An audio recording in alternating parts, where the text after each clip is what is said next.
I want to tell you two ideas, which is why you should look into documentation as important. First of all, we are in the heading already way into the digital era, where the input is pretty much files, which is pretty much the outcome of what we are doing in terms of documentation. So it's very important that an entire process depends on how accurate documentation is. Second, I think documentation is probably, when it comes to, from my perspective, but from many other people's perspective, is one of the most faithful teachers that you will have in your career. It develops your critical eye. It is just a very honest, introspective, let's say, side of your dental work, something that you can always look into and you can always find ways to improve. And last but not least, the time to take a good picture and the time to take a bad picture is virtually the same. So I want you to understand that. I'm taking the example of the picture, but it's the same with a scan or with whatever. But the point is, a bad picture has little use. At most, you can use it as a, let's say, reference for something, and usually it can mislead in the whole process. A good picture, first of all, is the building brick of everything that we are going to use as a process in documentation and in the whole digital process. Second, you can use it in marketing and communication. Third, you can use it in education, should you choose to pursue this mission. So this floor is designed for diagnostics, is where, you know, we have the patients coming in, and everything here is designed to acquire that initial set of data for the whole digital process that follows. So we're going to go in a minute in the photo studio and talk a little bit about portrait photography and video. Then we're going to go in one of the offices, which we're going to talk about intraoral photography and scanning. And here you have the CBCT, X-ray, combing computer tomography. So the data set is about these four things: pictures, videos, intraoral scanning, and CBCT. Now, we're going to focus more on the documentation, which is about pictures and videos. Briefly mention the others, but I think it's important that now we're focusing on the basic ones, because in all dentistry you need these two. You need pictures and videos, and when you scale your dentistry to more and more digital, then you're going to use more of the other two. When a patient first comes in, we usually start with the portrait photography, and we are going to go to the photo studio. Now, there's a very practical reason you want to start with portrait photography and not with anything else. It's because people will come with, makeup and lipstick and all that, and if you're going to start with intraoral scanning or with intraoral photography, you're going to probably not have the best portraits after that, because you're going to, potentially mess things up. Yeah.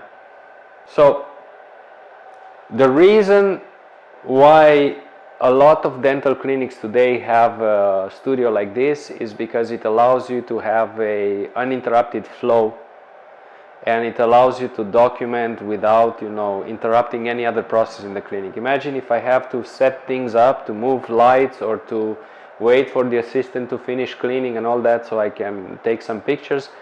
It's never going to happen on a routinely basis. But the fact that it's a separate room where you can just go in, everything is already set up, and you can just go in and click a button and have your picture or video, then it really works. And we're going to be talking about protocols. Protocols is something that you do day by day, every day, not like something which you do now and inconsistently going to be doing in one or two cases 2 weeks from now.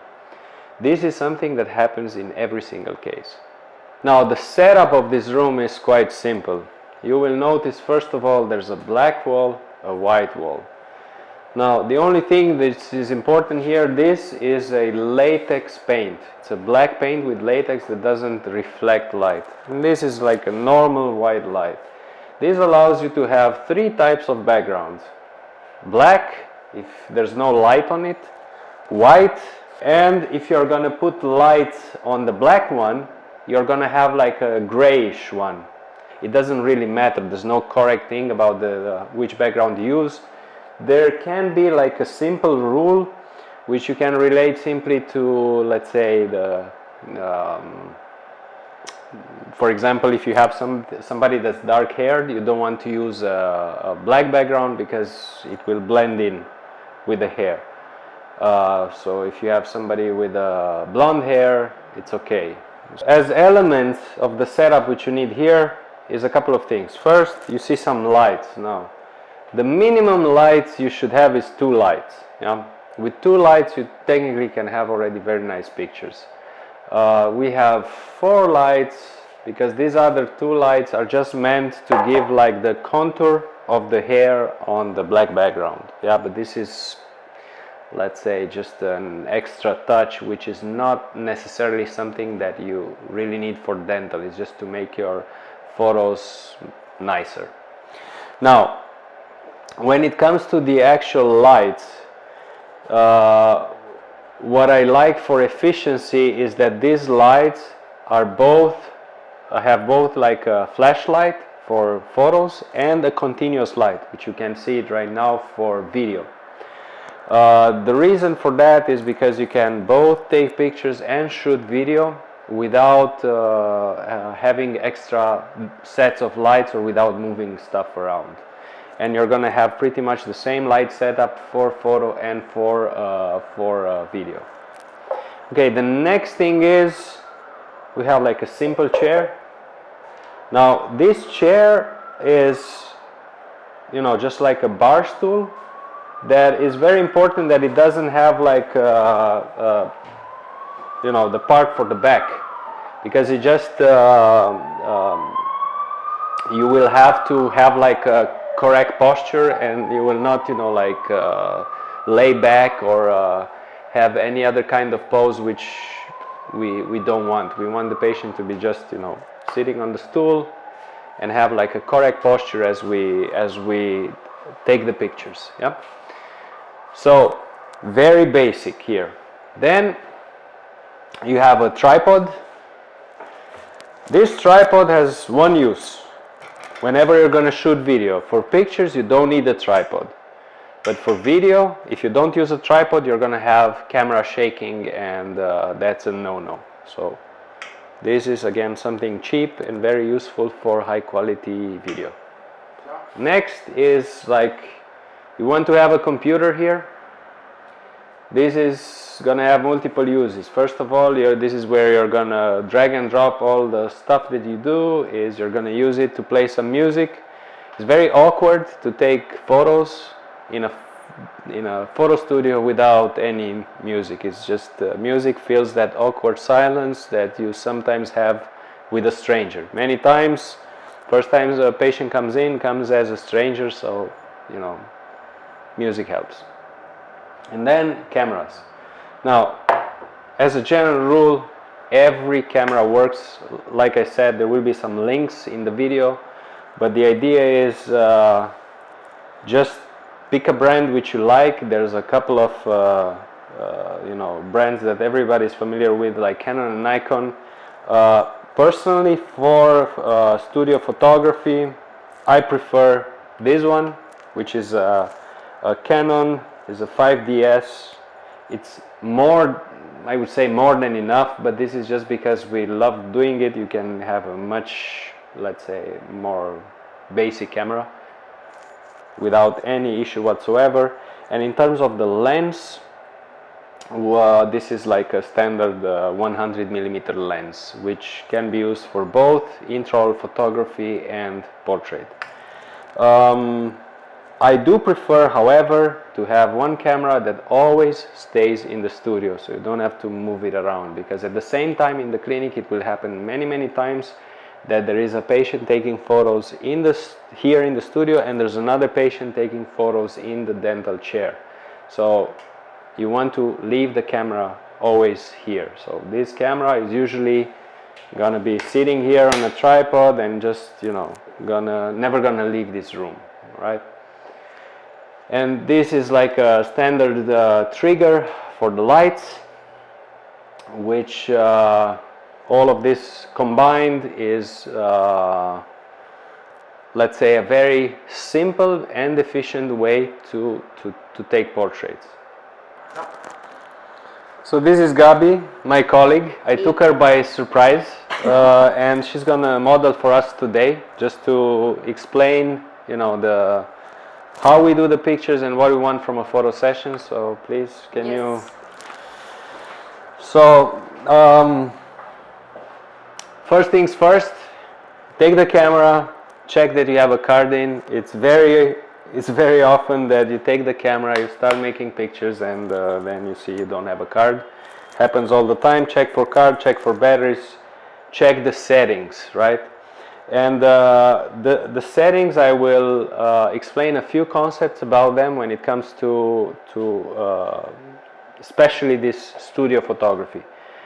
One of the major benefits of having a studio is the fact that you set it up once. You can have the settings one time. You can even put it on a preset, and you can have a preset for photo, one for video, which is you have one click and take pictures, take videos, and all the pictures and all the videos are virtually the same. The only thing that might change is if you, I don't know, move lights around or play with stuff, or virtually you changing the settings, but there's actually no need to do so. So settings might vary, but the idea is very simple, because you have like this professional light. First of all, you want to go with the lowest ISO possible, just to increase the quality, and there's no real need of compensating for the lack of light, because we have all the light we need. Then we have a shutter speed of 160, which is usually has to be related to the speed of the flashes. They need to be synchronized. Of course, you have to check these things depending on the equipment that you buy, but just to give you the standard set here. Then the white balance is custom. You're going to make it one time using the camera with a gray card or a piece of white paper. Doesn't matter, nothing to be fancy, but it's set one time as custom. And then we have like the diaphragm. We're going to use like an f20 or, you know, something in that range, because again, you want to have detail and you have enough light. Okay, now a little bit about the pictures that we are taking in terms of portrait. You don't want to overcomplicate things by a lot. You want to take what is necessary, and generally what you want to take is a portrait where you are just gonna, okay? Generally you are just gonna take a portrait of, you know, the patient that is relaxed, and simply, as I do that, it's just my initial picture, I'm just gonna check the settings. Just make sure everything's okay, because what may happen, somebody goes in, changes something in the camera, I start taking pictures, and then everything is changed. So I just make sure that everything's okay.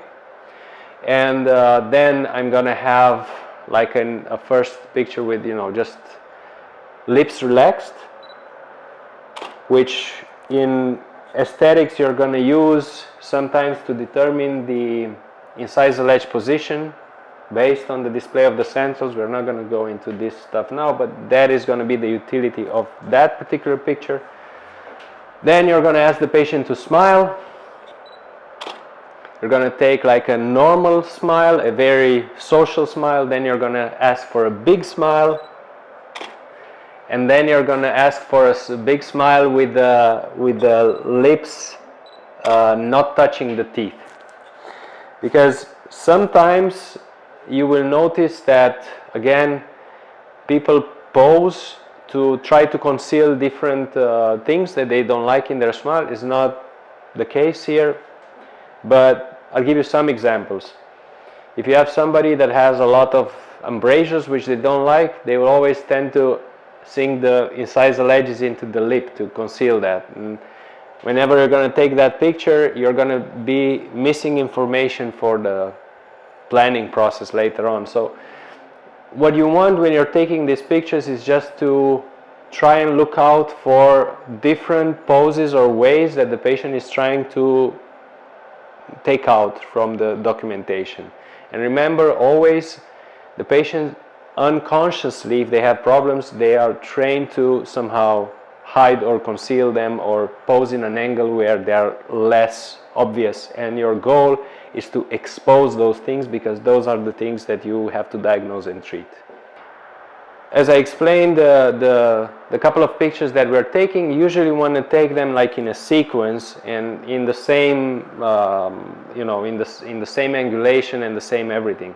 So you're usually gonna take the camera, you're gonna hold the camera in a good, comfortable position, frame, and then ask the patient to relax, and then smile, and then big smile, and then smile without touching the teeth.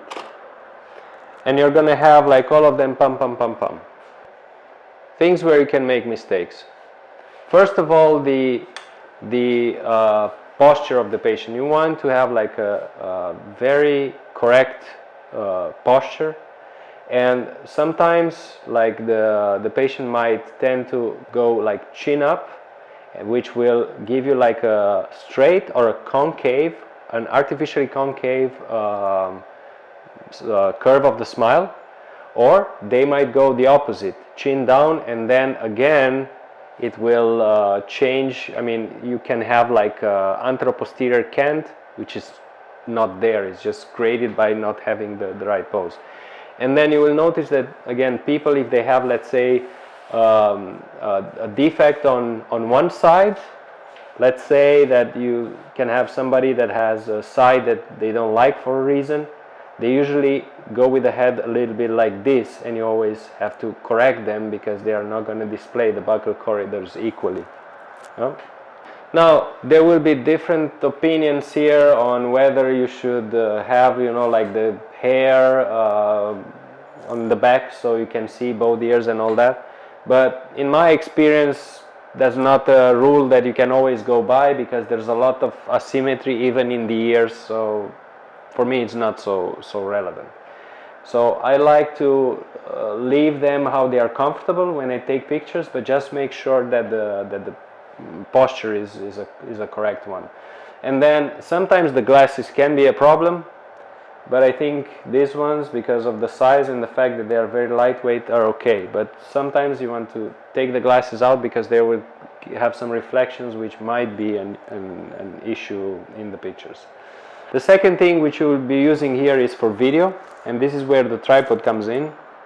The tripod gives you like no camera movement and allows a very nice, still, high quality, no distortion video. And here I have like a preset of all the settings. You can see I can just go to like from, let's say, manual is my photography, and C1 I have all the settings for video. And right now let me just go through the video settings, and you can just go here and you can see we're going to use a shutter speed of 50. We're going to use like a diaphragm or an f-stop of 8, and we're going to use 1600 ISO for these lights. Yeah? And the same is going to be like a custom white balance. And let me show you how you can see it on the viewfinder. I like to use manual focus. I'm just going to go here and focus on the eyes. I'm going to zoom in. Wait, where's this? Okay, so I'm gonna zoom in. Alright, so I have focus, and then I can just go in and shoot, and then I'm just gonna have like a normal conversation, and here we are recording the, let's say, the lip dynamics. And normally you have a conversation and you're gonna try to get the patient not necessarily to talk but to laugh. You can say a joke, please. Yes. Okay, so yes, there's certain tips and tricks for, you know, sparking an emotional response. That is gonna be in the next episode.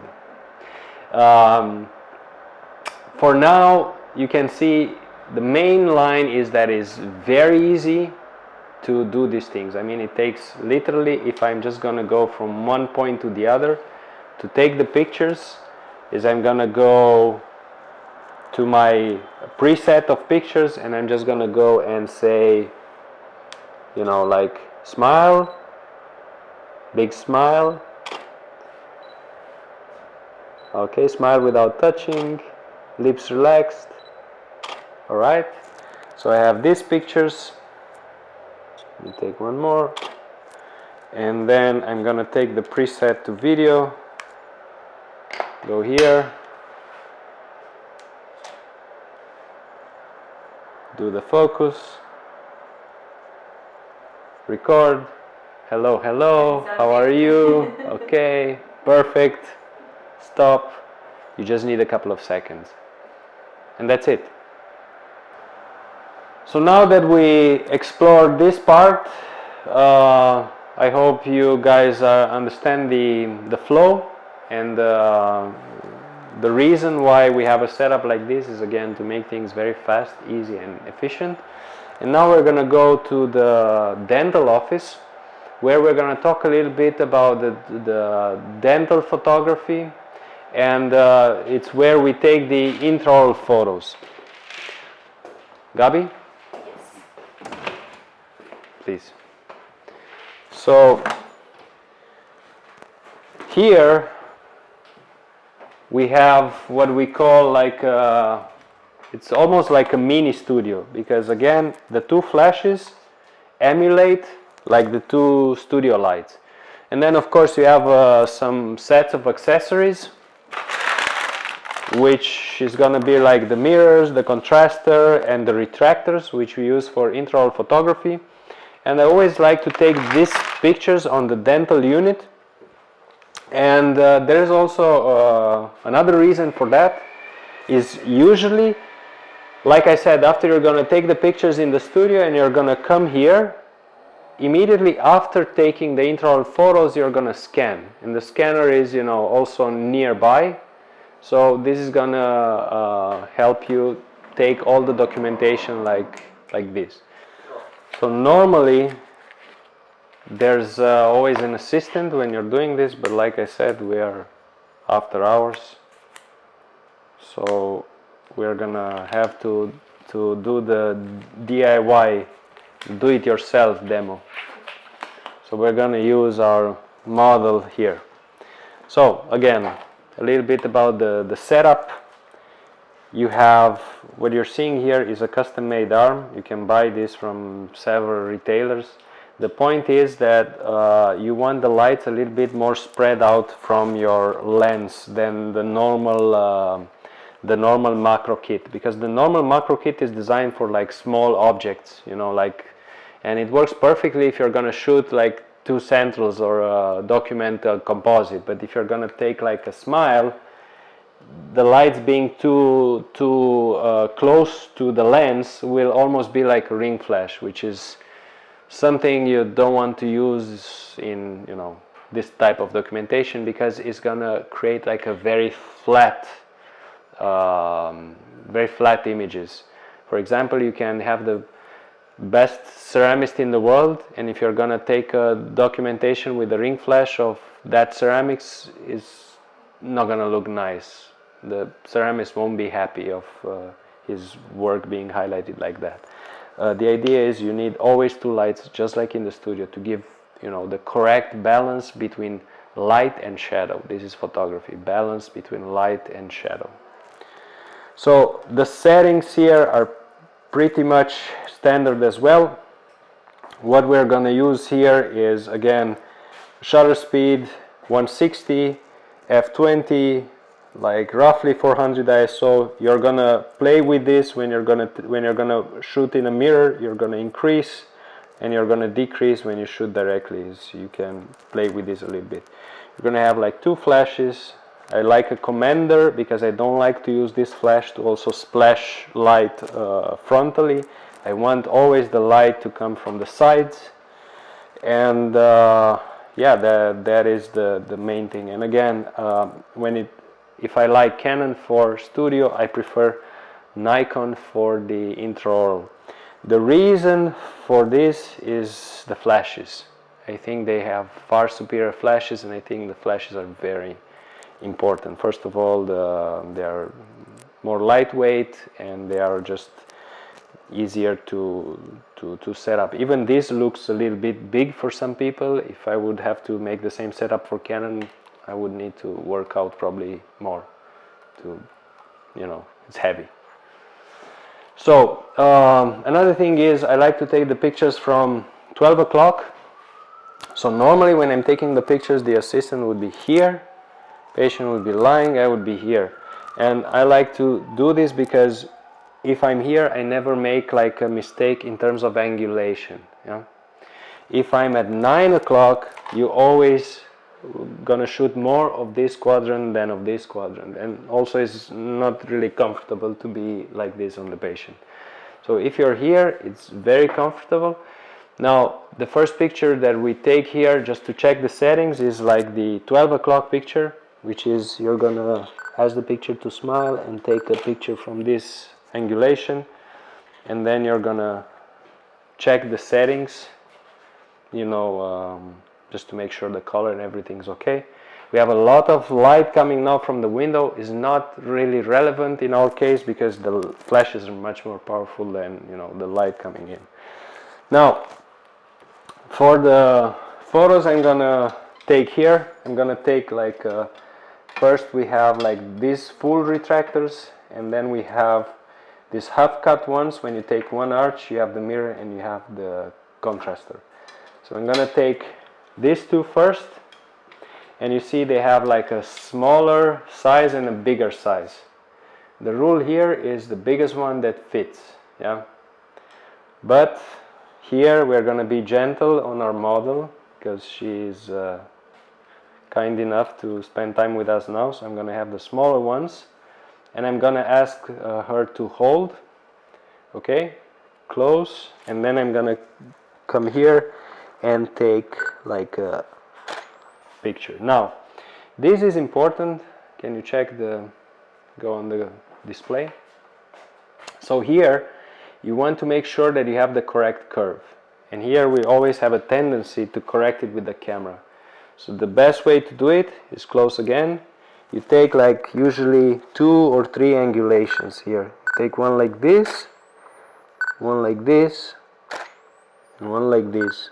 Just making sure that you weren't subjective in the way that you took the pictures, and when you're going to use them for whatever design or diagnostic purposes, you're going to have the right angulation. Then you're going to ask her to relax on one side, and you're going to hold on this other side, relax and close. Okay, and I'm going to take a picture like this, and I'm going to do the same on this other side.